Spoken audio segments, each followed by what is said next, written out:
right, here we go for the third episode of the Vintage Cube Splashes. And up next, we have white and multicolor. So, yeah, let's get right into it. If you guys missed the previous episodes, go and watch them back. Should be like pretty short videos, pretty informative, and hopefully 95%, let's call it correct information. So let's start with white here. So obviously the best removal spell in all of Magic is Source of Plowshares. Very easy, cleans up everything. There is this thing that Source of Plowshares is a 1-drop, so ideally you want to be able to cast it early, but even just like turn 5 Source of Plowshares and then play another spell, like you can double spell. This effect is very powerful. So I'll play that card in any deck that can support it. Ideally, I don't play any planes to support it though, so keep that in mind for sure. Path to Exile is like bad Source of Plowshares, basically, but it's still worth it. It says a lot about, like, if Path to Exile is worth it, Source of Plowshares must be a premier card, right?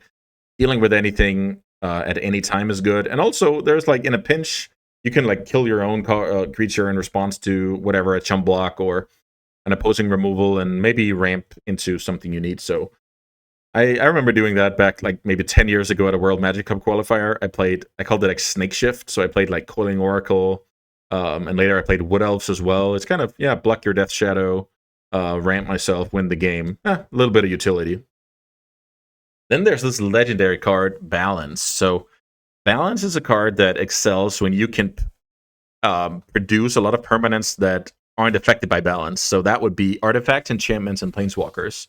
So let's say you have a deck with like talismans, 4 planeswalkers. Then all of a sudden a card like Balance is very, very interesting.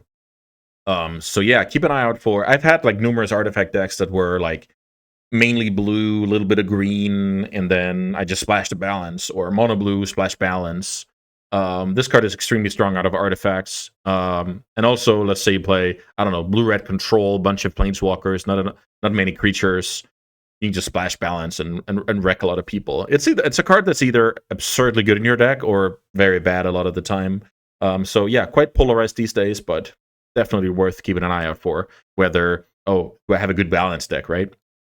Then we have Reprieve, that I'm going to say is on the same category as when I mentioned the 2-mana blue counters. It's not a card I'm incredibly happy to put in my deck, and mainly I've splashed this card in my green decks, where I have good mana fixing available. There's even Avacyn's Pilgrim, Noble Hierarch on top of the normal, like, multicolor accelerants like Birds and Sylvan Carry at it. So yeah, Reprieve, mainly, probably the most niche card on the list, to be honest. But yeah, I like that card. White Time Walk, I call it. Then we have Lingering Souls, which is quite obvious. We want this in our white deck when we're splashing black, not the other way around. There can be some exceptions to that rule if you have a black deck that's good at, putting cards in your own graveyard. That could especially be a card like Liliana of the Veil.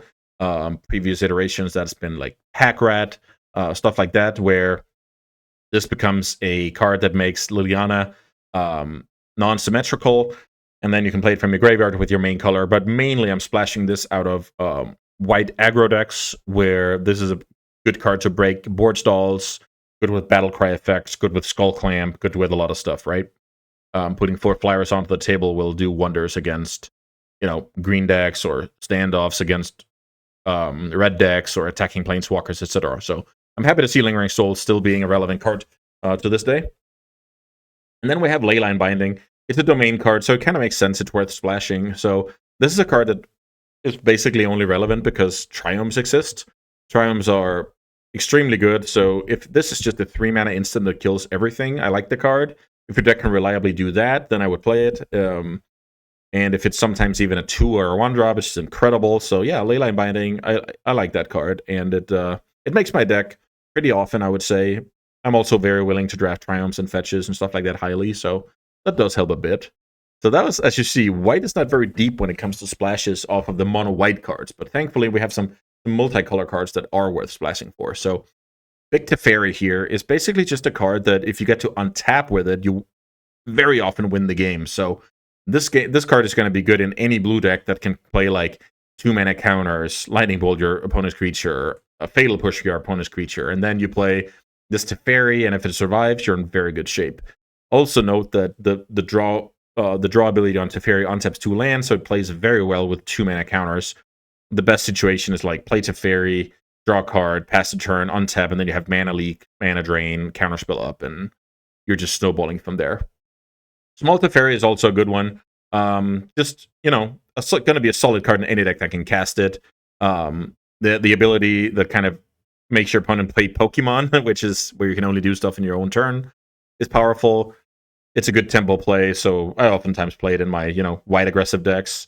And it just wrecks some strategies like opposing control decks, etc. So, yeah, just a strong card. Then we have Shorikai, which is a card that I liked from the moment I saw it. I don't remember where it's from. Maybe it's like some Transformer stuff. Could look like it. This is basically like how Jace the Mind Sculptor looks these days. Putting creatures on the battlefield while, draw 2, discard 1. Pretty awesome. And another thing that's awesome is that the subtype here of being an artifact. So that means it powers Saga tokens, powers Karn tokens, can be even cast with Workshop, like Plains Island Workshop can accelerate out this card. Yeah, the artifact type is huge, and I love this card. So I've had like mono blue artifact decks with, white for, let's say, a Shorikai and a balance, or white for a plow and a Shorikai, stuff like that. Then we have Othari, Sun's Glory, which is another just good haymaker that wins the game if it doesn't get answered immediately. This is mainly out of some either white decks as a top end, or red deck as a top end, or green decks that can kind of, again, ramp it out and have no problems producing non-green mana. Athari is pretty darn awesome. Wins a couple of races. It flies. It comes back if it even connects once. And yeah, it's just annoying for most decks that's not combo decks, basically. Yeah, this is the big one. So Fourth Eolingus is one of the only cards that are worth double splashing for. Like, I've had blue-black control decks. I've had red-black, green-black mid-range decks, like, where I'm picking this card and I'm trying to find a way to play it. This card is so strong. It's even good on turn 2. Like, you can go turn 1, random creature, turn 2, Fourth Eolingus for 0, attack, and you have the Monarch. So do bear in mind that you get crushed by removal spell in that situation because the creature does have to connect. But the thing is that this card is just insane at all turns of the game. Yeah, this card is just one of the absolute best cards aside from Power 9 in the cube. I would do a lot to get to play this card in more or less every deck. It's so good. Red and 6 for me is kind of a strip mine card. So let's say I have mono red deck with strip mine and a bunch of red-green duels, I'll play it. The other way around, green deck with somewhat easy access to red mana, I'll play it. I guess there are some corner cases where you have, like I talked about earlier, with like Excavator and Crucible, where you have like a bunch of fetches with a wasteland, and maybe it's worth playing, or it can be a sideboard card at the very least if your opponent has a lot of X1s. But yeah, it's mainly a strip mine card. Minsc & Boo is actually very close to Fourth Eolingus when it comes to cards worth double splashing for. This card is absurd. If the opponent does not kill it immediately, this card will run away with the game. So yeah, I highly enjoy that card. It's incredible. Escape to the Wilds. Nothing to write home about here, but you can have a green ramp deck where you can just have this card on top. It's going to be good in fair matchups like Control and opposing mid-range decks. It just gives you more resources, and this card doesn't have to get cast on turn 3 or whatever, so you can even play it off of, like, I don't know, 3 sources or something. It's probably going to be better than a super medium green card. Grist is an interesting one, because ideally you want to play it early, so you would need, like, 5 sources to splash Grist. I've usually done it in, like, blue-black control, splash green, you cast the Grist, it's good. Sometimes you have a little bit of synergies where you can mill over reanimation targets, you can mill over some flashback stuff. But mainly this is just like a solid Planeswalker, kind of like Teferi, I guess, is a reasonable comparison. If your deck can cast it turn 3, chances are it's going to be good in your deck. Fire Covenant, I love that card, especially in decks where I have 3 creatures, my opponent has 3 creatures. I cast Fire Covenant and win the game. So you can kind of compare it to Parallax Wave in that regard. And also, yeah, just killing 2 creatures for 1 card is awesome. The fact that you can build your own board and break through with it is sick. Yeah, this card is strong. I love to splash that in my red aggressive decks, where 9 out of 10 times I'm the most aggressive deck, and you know that makes the life loss trivial. So yeah, highly enjoy that card. Cameo is an interesting one. It's mainly for me a, let's say, Black Lotus slash Time Walk slash Ancestral Recall card. So let's say I play again blue red, blue black, but I have those aforementioned cards that I would want to cast more than once. Then splashing green for TMEO is all of a sudden interesting. I guess you can also do it the other way around if you play like a green deck, and then you can kind of dig for those cards. But mainly, it's a card that's good with the power cards. And I guess there's some Underworld Breach situation that's also valuable with Tameo, but then you also need the Brain Freeze, so it's a bit more niche, but it's definitely a good card. It randomly hoses like Edict effects and Eldrazi's.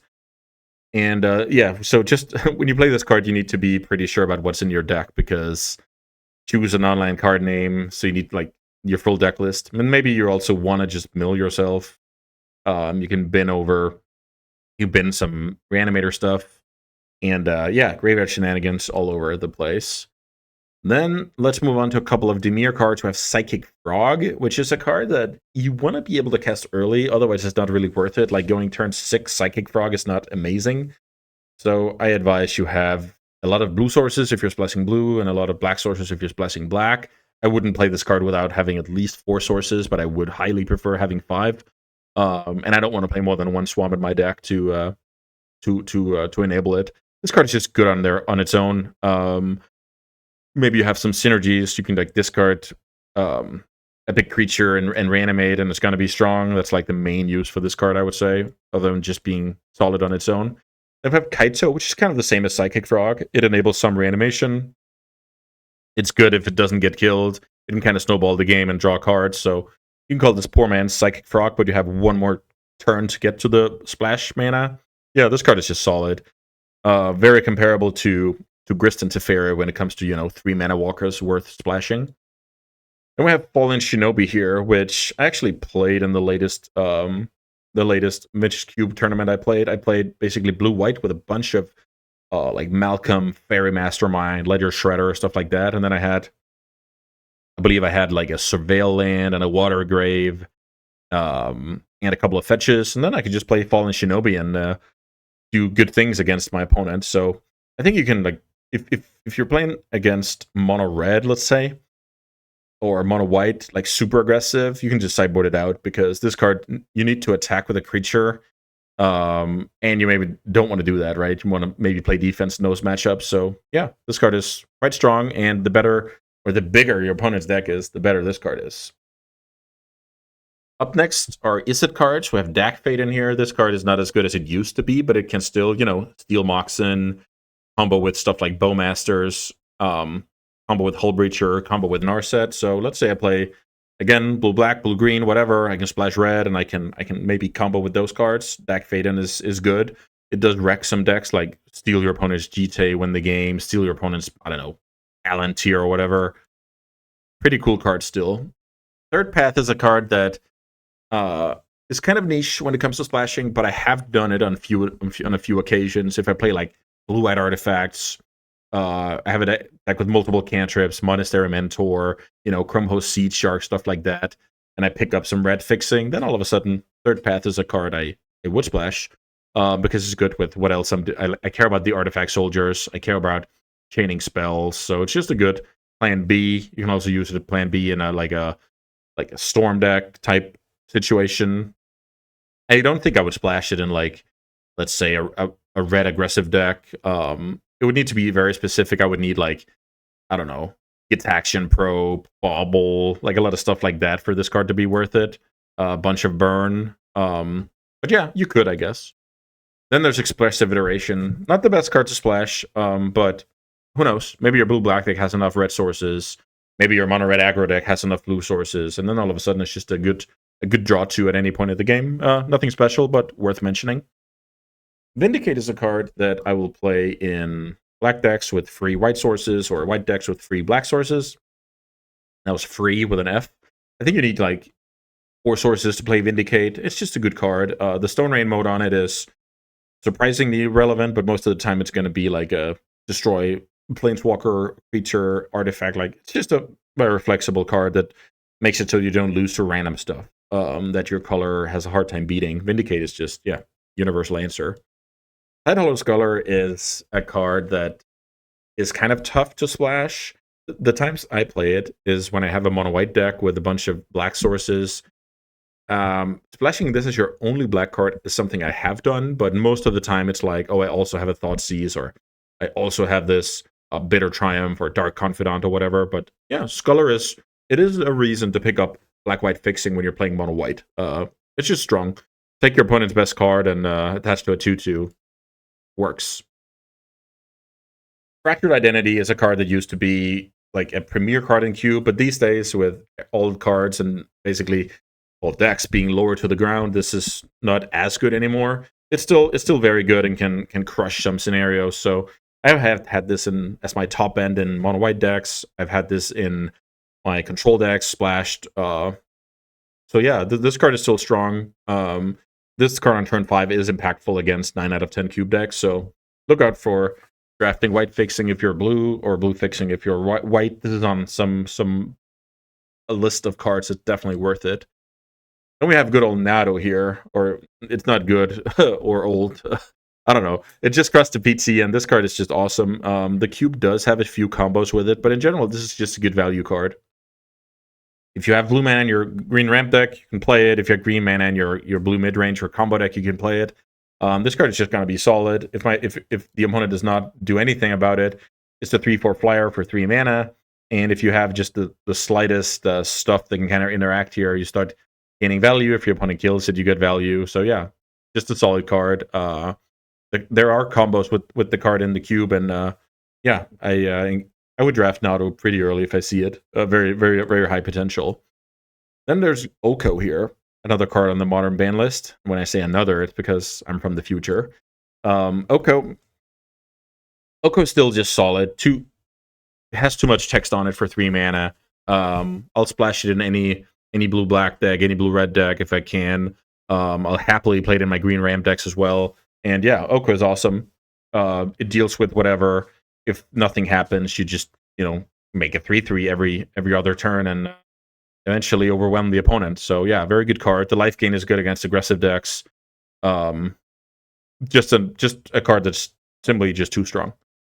Silence of the West is, it's a draw 7 that works with the anti-draw stuff. Also, so that means if you have like Hull Breacher or Narset, you can play splash this card in your blue whatever kind of combo control deck. But it's also good in green decks because you can kind of ramp out. You go turn 1 Burst of Paradise, turn 2 what do I know? Sakura Tribe Elder, and then all of a sudden you have emptied your hand faster than the opponent. Then you play this card. They have 5 cards. You have 2 cards. Then all of a sudden, what do? They hang on to those 5 cards. They get 7 new. Then they get +2. We discard our hand, draw. Then maybe it's +4. We can also time it to go like on our opponent's end step, on our opponent's draw step, like whenever you want here. You can, on our own upkeep is even a possible time to cast Sail into the West. I really enjoy the instant speed draw 7. Do keep in mind that the opponent can choose whether they want it or not, so it's not that punishing of a combo with, Bowmasters, Narset, Hull Breacher, etc. They can simply choose no, but it's still like a one-sided draw 7 in that scenario, so pretty darn strong. So that'll do it for the white and multicolor here. Let me know what you guys think. I actually going through this myself, it gives me a better idea about how to navigate the drafts. And I think it's good to, let's say you're drafting, I don't know, red-green, then what does taking this plateau, what does that enable me to do further on? Let's say I'm playing blue-black. What does this breeding pool allow me to, you're basically putting yourself in a place to get lucky or setting yourself up for success, right?